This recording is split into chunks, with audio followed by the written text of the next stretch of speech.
introduce this event and the kind of order of things tonight. My name is Justin Krebs. I'm one of the founders of Living Liberally, and I'm one of the founders of The Tank as well. The Tank is a nonprofit venue for performing arts and public affairs and ideas, and you're in it right now. So thank you all for being part of this nonprofit space.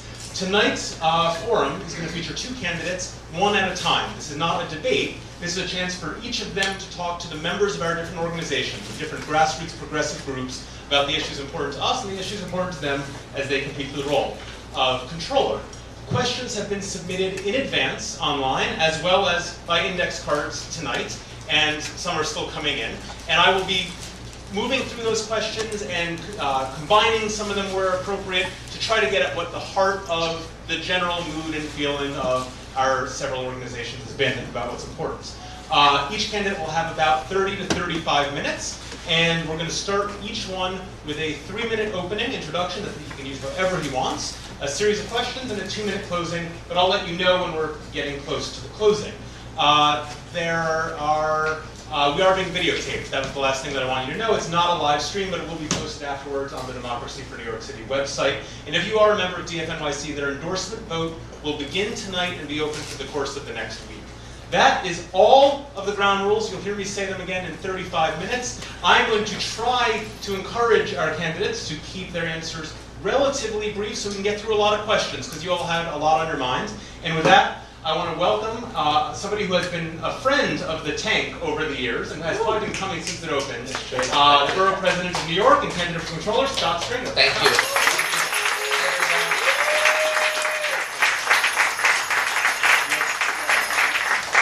3 minutes. 3 minutes. Well, let me first start out. So many of you I know and so many of you I've worked with. And Justin, it's great that you're the moderator. And I want to just thank everybody for coming here today. If you've missed the last couple of debates, I want to tell you I'm calm. And I'm okay, you know. Just kidding. Listen, I'm here tonight because I want this endorsement because I think your support reflects the kind of elected official I've been for now close to 20 years. I got started in politics at a very young age, back in the 1970s when I was supporting a relative of mine named Bella Abzug. In her struggle for women's rights, to end the war in Vietnam, and to impeach Richard Nixon. And for the longest time, I thought that public service was the highest calling, that everybody was involved in politics. I was a teenager appointed to the committee board. I believe very much that this was an honorable way to make a contribution. And I'm sitting here today, asking you to support me for controller. Because after 20 years of work on reform, on taking on the struggles we all care about, I believe the job of controller has never been more important than it is today. We're going to change our whole government in the next few months. We're going to have a new mayor, new council speaker, many new council members, a new public advocate, and a new controller. And I believe that this office has got to be the place that watches out for the working people in this city. The middle class folks who struggle throughout the city, wondering whether they can put food on the table or pay the rent. So many people have been victimized by the fiscal climate in the city, the recession, the hurricane, and for so many, they don't believe City Hall is watching out for them. And that goes against the great tradition of this city. I want to fight for the people who don't have a voice. I want to be the one who says that we can build an economy that includes everybody. We can build a school system that includes every child. We can make sure that we have sound environmental practices that will allow us to create a livable and sustainable city. These are the challenges that we face. These are the challenges and the issues that must be addressed. I bring to this struggle a real record of accomplishment. The job of controller, you have to do two things very well. Yes, you have to work with the new mayor, whoever that is. You have to market bonds together. You have to go to the rating agencies together. You have to make sure that the city's fiscal health is in order and make the case. And at the same time you're doing that, you have to be fiercely independent. You have to take on City Hall, you have to hold agencies accountable, you have to fight for savings that we can invest in affordable housing, education, and health care. This is what my record is all about. The ability to raise issues, like I did when I went through 3,700 elevator inspections of NYCHA housing, and found that those elevators fail inspection 75% of the time. I didn't just wrap that up in a report and say, gotcha. I worked with Chuck Schumer to bring federal stimulus money so we could repair elevators in our NYCHA housing. And then I said, let's change the governance structure so we don't have a patronage system in NYCHA, but we can create a governance structure that will actually help the 650,000 people who live in public housing. I was able to accomplish that. That's what the Comptroller has to do. I've thought a lot about the economy and was working with many of you in this room on groundbreaking food policy reports. We talked about how we can create sustainable neighborhoods, and it didn't matter if you lived on Park Avenue or in El Barrio or East Harlem. Everybody should be able to live healthy lives in the city. Through my conferences, through our work, through our policy unit in my office, we came up with Plan NYC and Food NYC, a policy analysis of how we can grow our economy, green rooftops, gardens, and creating rooftop gardens on schools so our kids could learn. I'm proud to tell you, after 7 years of our Go Green initiative in El Barrio and the Lower East Side of Washington Heights, we are going to announce this week that the asthma rate in East Harlem among our children has been reduced by 35%. We did that because we cared about our neighbors. Many of you worked with me when I was an assembly member, and I said, look, the Brennan Center has said the New York State Legislature is the most dysfunctional in the nation. I don't know if that's a good thing. Thank you. I didn't just bemoan it. I worked with 18 progressive legislators, and we took on the leadership of my own party, and we ended MTC voting, and we began to reform the work in Albany. I stood up alone, but I was able to figure out a strategic way to pass rules reform. I was something that I was very proud of. Very proud of the fact that when I was one of 5 legislators sitting in a room in the legislative office building, figuring out how we were going to introduce the first marriage equality bill. Quite frankly, never thinking we'd be here today, I got to tell you. But I was one of 5, and in those days, that was a pretty important thing, and it wasn't the most popular thing in the world, as everybody knows. But we introduced it, and it passed because many of us were trailblazers and worked with all of you in the room. So I'm here to tell you tonight, the most important quality to be Comptroller is not just being a reformer, not being someone willing to challenge your own party, not somebody who also has the strategic skills to get things done, but the real struggle for this office, the real mandate for this office, is you've got to have integrity, experience, and leadership for this job. You're the fiduciary of a $140 billion retirement fund, retirement security of 650,000 people. I believe that you should be judged for your next office by the offices you've held and how you've represented people. And I believe that if you look at the way I've comported myself as borough president, as a trailblazer in the assembly, I will not only be qualified for this office, but I can make real change, because ultimately this race is not about me, it's about the city. And I ask you to judge me on that basis. Thank you very much. Thank you.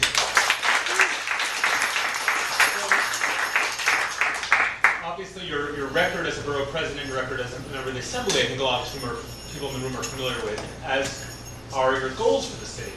Talk to us about the Office of Comptroller itself, and what levers or mechanisms or duties within powers within that office would you use in a way different than the current or previous office holders to help push us towards that progressive agenda? So let's talk about a couple of things. First of all, as many of you know, the Comptroller registers some 30,000 important contracts in the city.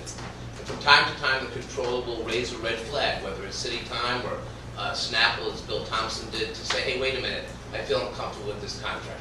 The fact is that under the law, contracts get registered when the mayor says so. The charter never envisioned the Comptroller to hold up contracts. So here's what I'm going to do. I'll raise red flags, but more importantly, I'm going to involve this office on the big technology contracts that end up under investigation. I'm going to get the Comptroller's office involved earlier in the process. We're going to go to pre-bid conferences. We're going to work with the Mayor's Office of Contract to make sure that we're in the room shaping the RFP, looking for early warning systems if the contract or the bad actors involved necessitate more scrutiny, so that by the time the contract comes for registration, we will have been able to follow that contract. It doesn't make sense to talk about city time when it has already ballooned to $700 million. We've got to catch it at the earliest stage. In terms of audit investigation, my office issued 50 policy reports, and we've taken on government agencies. So I know a little bit about auditing and investigation and giving reports. But here's what I'm going to do, two things. I'm going to do the Inspector General required reports when I feel that agencies are engaging in malfeasance, when they're heading in the wrong direction. When I took on the outside consultants at the Department of Education, $900 million going to people who were working in Columbia, I thought it was Columbia County. Columbia country. And I blew the whistle.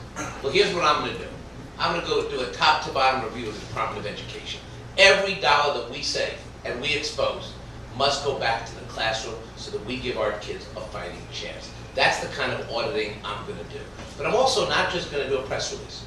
I'm also going to give a roadmap. Because part of auditing and investigating is challenging the bureaucracy to do better. To hold commissioners accountable, you also have to give them a roadmap. And one of the things I've been able to do as borough president is when I've taken on big issues, when I've gone after unemployment agencies and said, look, you can't just advertise for people who already have jobs for your agency. I said, that's discrimination. But time and time again, when I put out a report, the city council has adopted my proposal and passed legislation. I'm going to do the same thing with my audit as controller. We're going to make substantial policy differences. Finally, as a steward, not a sheriff, of our $140 million, think about last night's debate. When you think about the $140 billion pension fund, first priority has got to be to grow the fund and make sure we hit our actuarial target. Growing the fund makes it possible for us to be less reliant on city funds so we can give back more money for police and fire, sanitation, services, schools. But here's what I'm going to do. We have a proud tradition of corporate responsibility, shareholder resolutions. This pension fund was one of the first to divest from South Africa over apartheid. We've talked about Holocaust reparations as part of our fiduciary responsibility. So I'm going to continue my work on the Nicest Pension Fund, where we've offered 60 shareholder resolutions demanding that executive pay is tied to actual shareholder responsibility. We're going to make sure that we talk about separating out the chairman and CEO so there's more accountability for these corporations. We're going to continue to work at exposing political contributions that these corporations should disclose by the power of our pension fund. This is the kinds of issues that I will continue to work on. But I want to make it clear about something. It sounds good, but our pension fund, as big as it is, we can't go to a Fortune 500 company and change things on our own. Our investment in the funds is about 0.5%. So this is a skill I bring to this office. I'm going to work with CalPERS and Texas teachers and counselors. I'm going to work with the Connecticut Comptroller. And we're going to start building a progressive movement to leverage our collective might to change corporations. The skill of this job is you can't be a lone ranger. You have to work with other fiduciaries around the country to make change, and I'm going to do that on day one. So it's great that you brought up the role of steward of these funds, especially with a political lens, because a number of the questions we got had to do exactly with that. Where do you see the impact of shareholder activism versus the impact of divestment? What are the kind of cases where it's more important to stay in a company, and what are the cases where it's more important to get out of a company or an industry? The fossil fuel industry came up again and again in the questions, or even divesting from a country, like Russia with the current human rights issues going on there. When do you divest, and when do you stay and do the activism? Well, let me put it this way. The first priority as a fiduciary, as the financial advisor to the funds, is you have to look at what ultimately is best to grow the fund and protect retirement security. So as much as I want to come here tonight and say, yes, I want to solve every social ill, I want to use this money to make good impact on climate change, stopping oil spills, and holding companies accountable on workers' rights, you have to do that through the lens of being a steward of the fund. Because you have to make sure, remember, it's not your money, it's the retirement security of the people who have the fund.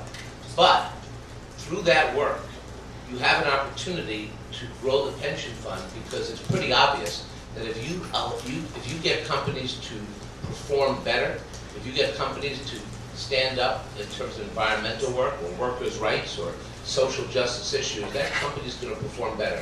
And that's the lens by which you vote shares and issue corporate resolutions. So the struggle always is, when do you stay and fight and when do you divest? And part of what I'm going to do as controller is bring in and build out the best Bureau of Asset Management to work and expand the office that's there today, to make sure that we look at these issues in the most responsible way. I believe that when I voted to divest from gun makers, we did it because it was time to send the signal that these investments were bad for our And fund. to be clear, you voted for that in your current role? In my current role as a fiduciary on the $45 billion NICERS fund. I also voted shareholder resolutions that tried to change corporate policy, but didn't call for divestiture because it's better to have a stake in the company, stay and fight. And also, we have a lot of money tied in, and we want to grow our pension fund. So I think part of what this is about the integrity of the process. You can't be a hothead and be a fiduciary. You can't go alone and be a fiduciary. It's serious work. It requires the ability to look at issues, not to settle personal scores on Wall Street, but to look at the fund in the most responsible way. And obviously, we have a lot of work to do to grow the fund. Do we believe that companies who invest in fossil fuels or engage in fracking or create oil spills in our oceans, is that a company that will be successful in 2013? I don't believe so. So the question is, how do we build coalitions with other institutional investors? New York City, by the way, is the 6th largest investor in the country, 14th largest in the nation. How do we strategically position ourselves to change America in a way that grows our fund? And one of the great powers of this office is we can actually work together with other funds. And as Eric Schneiderman has shown, as attorney generals work together on mortgage lending and other issues, so too can the controller. Washington is gridlocked. They're not listening to Obama. A lot of our aspirations in Washington are just about gridlock. It's a tragedy that we Democrats keep winning elections, and it's really tragic what happens during these terms. But controllers have an opportunity to play a role, only if you understand that it's not about you, it's about bringing people together. That's the best qualification I have going into this controller's office. Quick housekeeping announcement. If any more latecomers come, are there any seats left next to anybody? There's one in that corner over there, and otherwise we have people sit on the stairs or in front if they're comfortable sitting. Otherwise, Okay, stand and then over. we've got a couple of seats over here. Terrific. So, Scott, one of the things that you spoke about in your opening was the great tradition of the city. And that last question was about the impact that the controller can have on the greater social and environmental impact. But a lot of people wonder about the impact the controller has on the progressive values, progressive life in New York itself, on issues like a living wage, on making sure that we're doing the best to raise up the standards of working middle class, issues that you addressed a little bit in your opening. How, as controller, can you make sure New York is this progressive oasis and stronghold and leader in terms of how we treat our own citizens? Where do the powers of the Office of Controller actually impact those issues that groups like DFNYC and ACT now talk about on a month in and month out basis? You have to have a certain belief system in every office that you hold, but then you have to be willing to work to get things accomplished. So in the very beginning, I was one of the first people who said we need a basic leave bill in the city, and I stuck to it, and I worked in coalition groups, and we got that passed. I said we need a real minimum wage, $10.50 at least, because we can't wait for incremental change, because so many of our young people and our seniors are struggling to pay the rent, and we've got to create an economy that lifts up people and low-wage workers. I've been on the front lines of those issues, working with labor and the progressive caucus of this city. I was one of the first people who looked like me to say we've got to change, stop, and frisk, support the Inspector General bill. My opponent shrugged his shoulders and said the Inspector General is not necessary. Well, that's not what I'm hearing from 700,000 people who were stopped and frisked and thrown up against the car. I'm glad it's unconstitutional, but it took a lot of people working in communities to protect our children and raise the voices of these struggles. And does the controller play a role in those struggles? Every elected official who's a citywide elected official plays a role. So I'll give you an example how the controller can actually play a role substantively on stop and frisk. So right now, part of the job of the controller is to adjudicate claims brought against the city. So the controller has to deal with the fact that, one, a lot of people sue the city.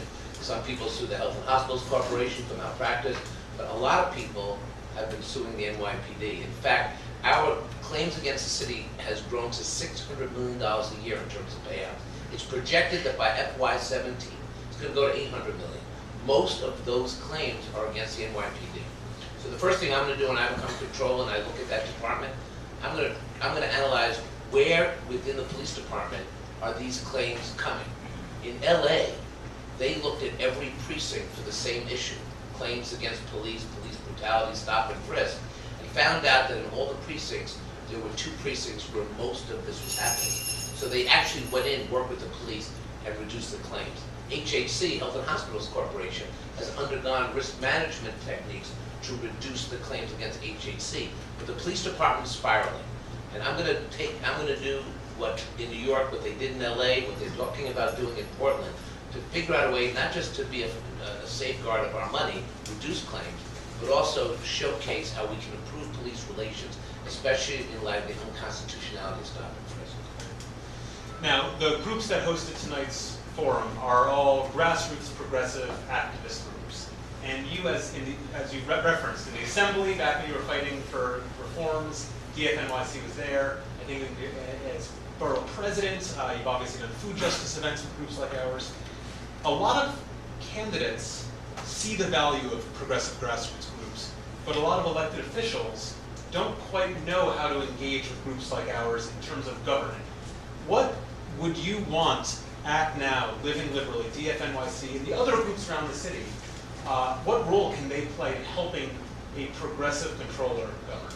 Look, I was a very successful elected official because I understood the value of reaching out and building coalition from the bottom up. And that is why we were very successful in Albany reform. The truth of the matter is, and this is going back some years, but many people in this room actually went to legislators and took on the fight and said, look, we've got to make Albany more accountable. We have to do better by our legislature. So much of our city's future is tied up in Albany, but yet legislators weren't even sitting in their seats casting votes. And then when I introduced the resolution, it would not have passed without so many organizations in this room. It was controversial and tough at that time. That's the same with marriage equality. It didn't happen in this state overnight.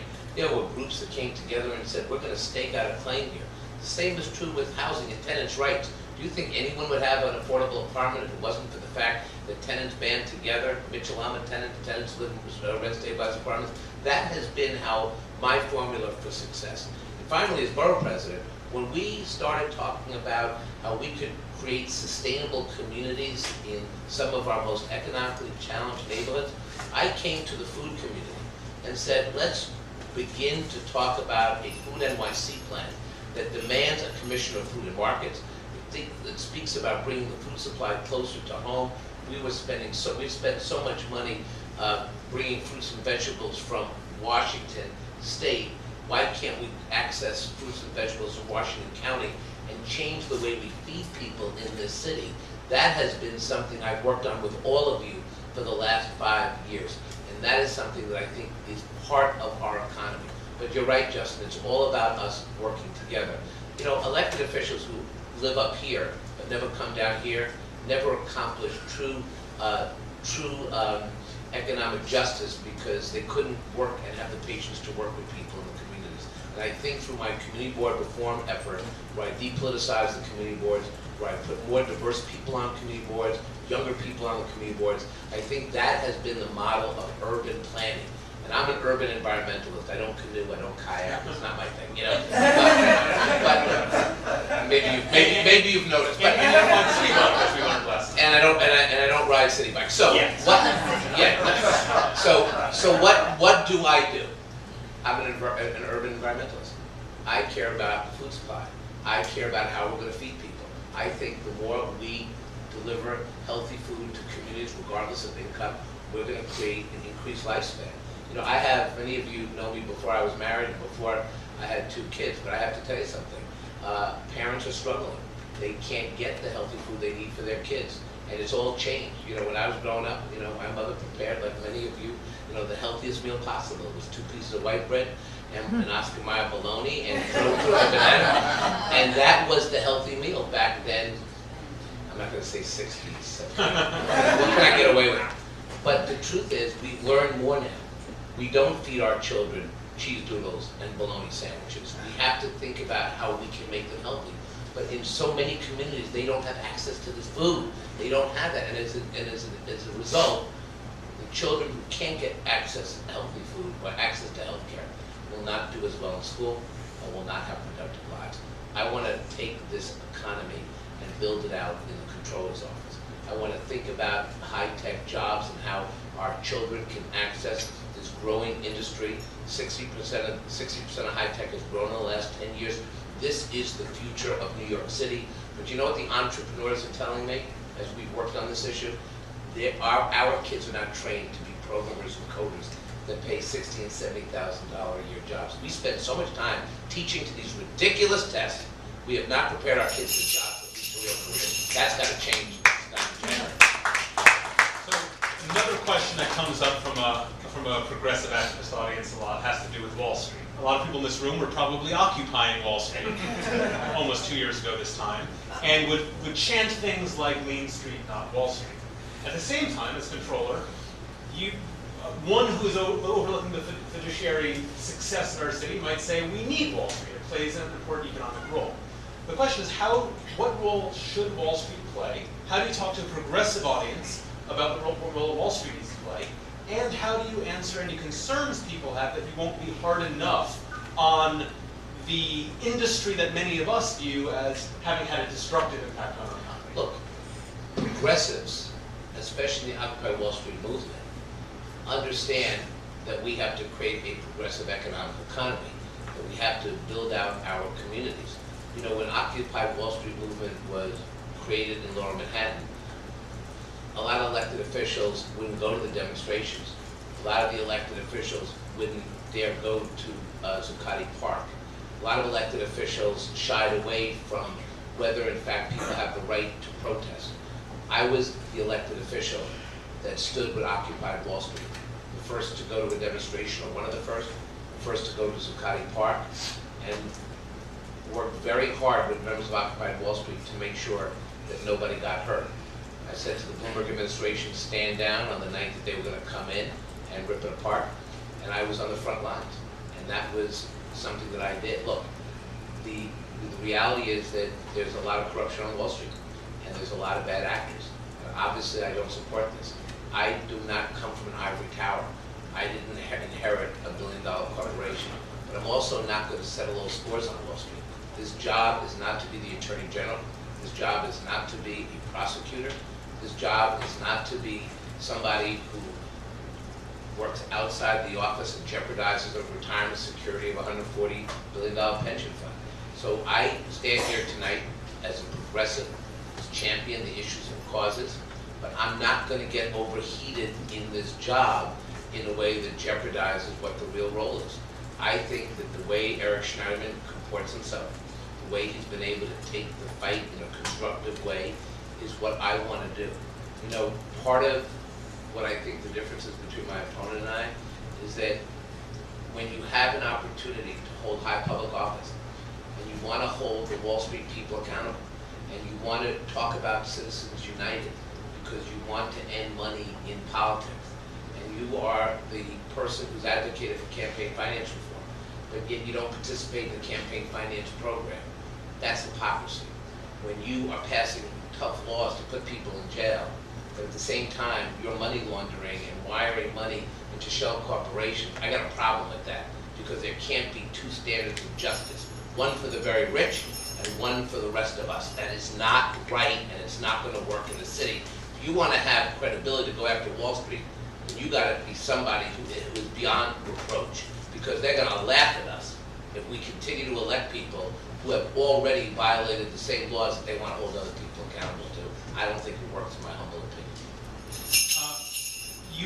Since you brought up your opponent, one question about him, or two quick questions. Did you vote for him in the past? Oh, absolutely. And while you don't think he would be a good city controller now, what job do you think he would be good at now? He should manage his family fortune. And invest, and if he doesn't want to invest in Wall Street firms, bravo, that's good. But no, in all seriousness, I believe that to do this job, to take on Wall Street, to take on the corporations with shareholder resolutions on campaign donations, you can't be hypocritical. There can't be one set of rules that you can operate under and another set of rules for everybody else. Look, when I got to this office, I said, I got to release my tax returns. I said to my wife, we're going to have to disclose 5 years of tax returns. And she said to me, I'm going to be very embarrassed and I'm worried about it. I said, why are you worried? She said, because we have no money. And I said, that's a very good point. In fact, when we released the returns, believe me, reporters called and said, where's your investment portfolio? And I said, well, we have a little account for Max, we don't have one yet for Miles, and I have a little deferred comp. And they said, so you're qualified to be controller? I said, absolutely, because I'm like everybody else. The other guy said to Mitt Romney, he should release all his tax returns, right? Every last dollar. Remember that campaign? And he has been playing hide and seek with his own tax returns since the beginning of this campaign. Now, that's his right, but I would submit to you that we have to have one standard in this city. There are so many young people in this town who have been stopped and frisked, and they think there's 2 tiers of justice. There are so many parents who can't get their kids into the best schools, and they think there's 2 standards of justice. And for too long, this city has catered to the 1%, the developers, the people who have tried to game the system at the expense of the middle class and working people. If we continue to elect the money interests in this city, the people who can buy offices, the people who can come in and take millions of dollars onto TV and not be able to disclose their lives, then what kind of city are we having? We're creating a city where the rich and powerful will rule. There will be occasional activists who will slip through and get elected. And quite frankly, we will spend more time on the steps of City Hall, on the outside, when we really should be on the inside making policy. I'm 53 years old. I know I have 2 little kids. I don't want to be on the steps. I don't want to be on the steps anymore. I want to make policy in the time I have left in government, and I know many of you do as well. And the controller's race and the mayor's race are 2 of the most defining moments for us as voters to take back City Hall, to give people the opportunity to have a say in education and affordable housing. And that's what I want to do as controller. I want to level the playing field so everyone has equal access to the pillars and powers of government. You bring up having no money, and evidently one of our audience members You don't have to rub it in, you know. read an article that I actually had not known before I knew you, that you once owned a bar and restaurant on the Upper West Side. I did. No wonder we get along. But that restaurant... I never went to a Drinking Liberty event. At least for the article, that restaurant went out of business, as many restaurants do. What do you learn from being the owner of a failed restaurant that prepares you to steward our city? Well, here's the thing. So if I was a successful restaurateur, an uptown local had franchised in 100 different countries, and I was truly successful at it, then I would be at some business conference where you'd ask me, what did you do in politics for a short time, right? So listen, the truth is that small businesses, when I started a small business 23 years ago, it's really hard. It's a real struggle. And today, it hasn't gotten easier. It's actually getting harder. We're finding and taxing businesses out of existence.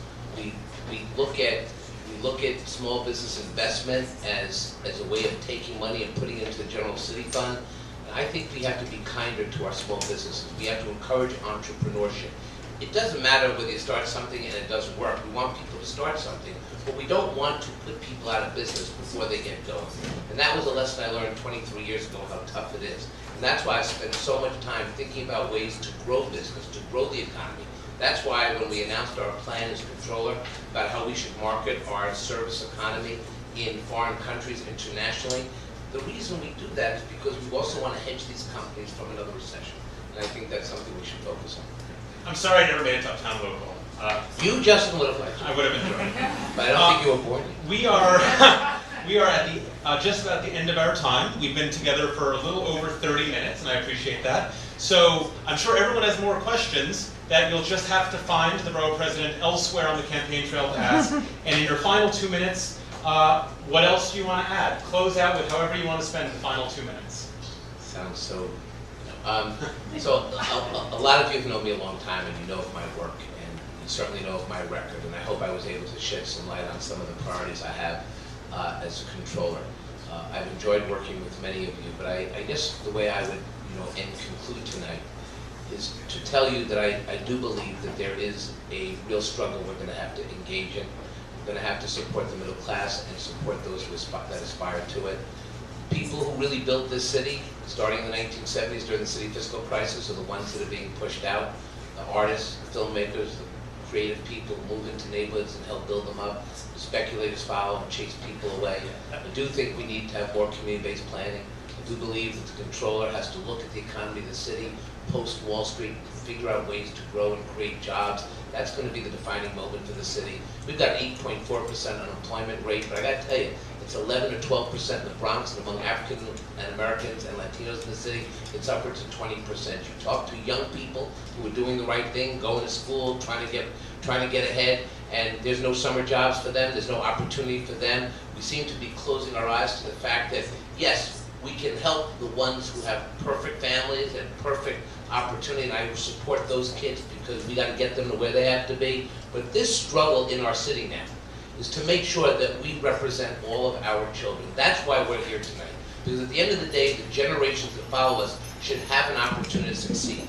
But we cannot only be focused on the people who've already made it. We've got to go and help the kids who are trying to get a start. They may not start out the race the same way. They may not have a clear path. But I would argue to you that the job of government, the job of city government, is to make sure that everyone gets across the finish line.